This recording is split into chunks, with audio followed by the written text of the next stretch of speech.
So today we're going to do a walkthrough speedrun of Castlevania Symphony of the Night using Richter and playing it on a Fightstick. I chose to use Richter inside of the situation because there's already a million Alucard speedruns out there. I started trying to do a Richter speedrun originally about 20 years ago when my little brother was like, hey, I wonder how fast you can get through the game using Richter. The answer is, Alucard's never going to do quite that good, folks. We're just going to leave it at that. I'm using this Fightstick because so many of Richter's moves are reminiscent of fighting game moves. It works out very well. You can play it equally as well on a pad, but Richter works with a Fightstick, period. As you can see just from the opening reel here, Richter has one immediate advantage over Alucard. Richter deals absolutely insane physical damage. There's no comparison. Richter's actual physical damage output is enormous compared to Alucard. The other major advantage, which you can see right away, Richter has an out-of-the-box mobility that's just not to be believed, you know.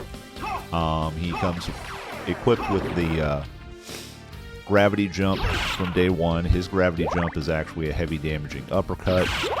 He comes equipped with that slide kick. The slide kick is an incredibly damaging maneuver. As you can see, it made really short work of all the wargs and all the zombies. And his third move, the spinning dash, is also same thing. You know, it's an excellent mobility move, but it also just does a crap load of damage. So all of Richter's mobility moves do damage. Everything Richter does damage. Richter has superior mobility. What's the drawback then? Why am I ever playing Alucard? Richter has the same level of durability as a newborn kitten caught in a snowstorm. You are going to die if anything so much as farts on you. He can take 2 to 3 hits tops from most of the game's enemies. There's only a couple things that can hit him that won't kill him outright in that amount of time. And we'll run into one of those things. And I'll be sure to point it out because it is kind of a treat. But so, holy water, as you'll see, we picked that up as we're leaving the alchemy lab. I don't really narrate much of what we need to do there because it's pretty straightforward. Go to the Royal Chapel. After you get to the Royal Chapel, we're going up the big stairwell here. Now, the big stairwell is where we're going to use the spinning dash. The spinning dash gives us invulnerability, but it also gives us that damage output that we were looking for. Also, here in a moment, I'm going to demonstrate Richter's boop. Oh, he took 3 hits, and he's already almost dead. Now, if you'll recall, that's a basic enemy that barely damages Alucard when you come into contact with him, and that's when you come into contact with him at a pretty low level. But he just cleaned Richter's clock almost without trying. So that highlights Richter's downside. At any rate, so this room you'll really want to kind of dash through or stay away from the giant sword. Because the giant sword with all the spinning sword friends, that thing will kill you pretty much instantly if you come into contact with it. Because it keeps hitting you and you can't take that much damage. Run up the chapel here, boom, boom, boom. If there's 2 areas that you're going to be the most likely to die in throughout the course of the speed run with Richter, it's going to be the Royal Chapel and the Reverse Chapel. They're the 2 largest areas that you spend time in insofar as the actual amount of space you have to travel inside of them. They're also the most heavily populated insofar as enemies and things like that go. So you really want to kind of approach it aggressively. Carefully, but aggressively. Like this hallway, you'll see I'm stopping every 2 steps. Boom, whip, boom, whip, boom, whip. And you can still travel through it pretty quickly, just because you Richter, you can travel through it pretty quickly. You have all those mobility tools, you might as well use it, you know. Dash whip, dash whip, dash whip, dash whip. And that brings us to our first boss. Now, here's where Richter really shines. Item Crush. Boom. The Hippogriff is dead.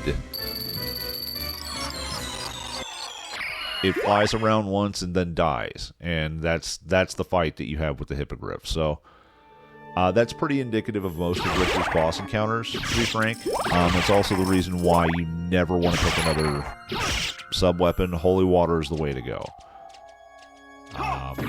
It's really hard to argue with just a cloud of damage that damages everything on the screen simultaneously, continuously, for the next 5 seconds for the price of 15 hearts. You really just can't beat it. So up here in the castle keep, we run.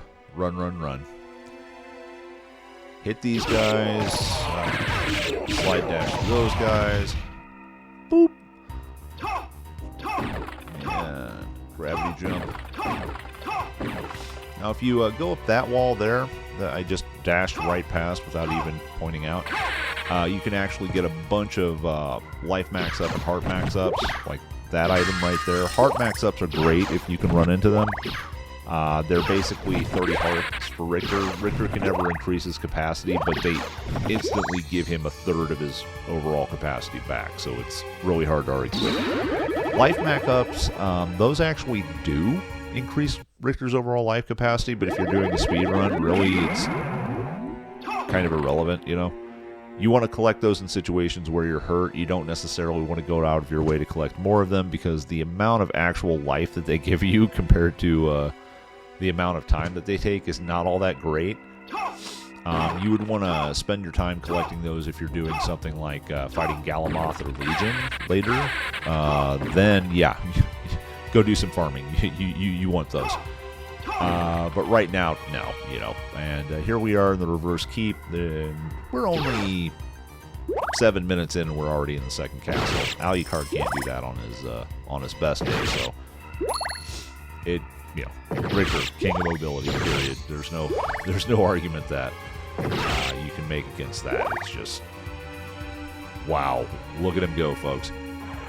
So here we are into the reverse chapel. The reverse chapel is, again, the other area where you're most likely to die. Now, these little guys, the balloon pods, if you come into contact with those casually, they'll do about 3/4 of your life in one shot. However, if you can blow them up first, the little seeds that individually come out of it afterwards, those barely do any damage at all. So if you're going to come into contact with one of those, make sure you attack it while you're coming into contact with it. That way you're not passing through it casually or idly. This is Medusa. Medusa, again, you can beat Medusa just by doing the item crush. Hit her a couple of times just to soften her up. And boom, more health. Yeehaw. Now the cats, you'll notice I'm stopping, I'm throwing the holy water, and I'm letting the cats dash forward into the holy water before I get to them. There's a reason for that. You're going to see what that reason is here in a moment. I'm pretty sure you can guess what that reason is. I've been repeatedly highlighting Richter's absolutely laughable overall durability for a while now. But, you know, there it is.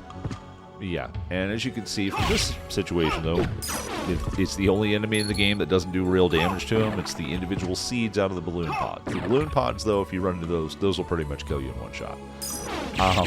Stay away from those. We're going, we're avoiding the Bible. We're just going to sit here and let the Bible go away. Which is, social commentary that I'm not going to get into right now. But yeah, you can see the incidental damage from the cat there. I didn't have him all the way through the holy water. So the cat ended up doing 2/3 of my health in one shot. Thankfully, there's the same health max up here that there was in the Royal Chapel in the first castle, so you have a little bit of a reprieve there. The snipers, you're going to want to kill those pretty much as soon as they come into focus, because they can kill you in 1 to 2 hits, tops. I prefer to use the item crush through this area because of the combination of the tricky jumping, and here in a moment you're going to see the imps. They're the things that really make the Sniper of Goth deadly. The imps, don't do a lot of damage by themselves, but there's always 4 to 6 of them on screen whenever they appear.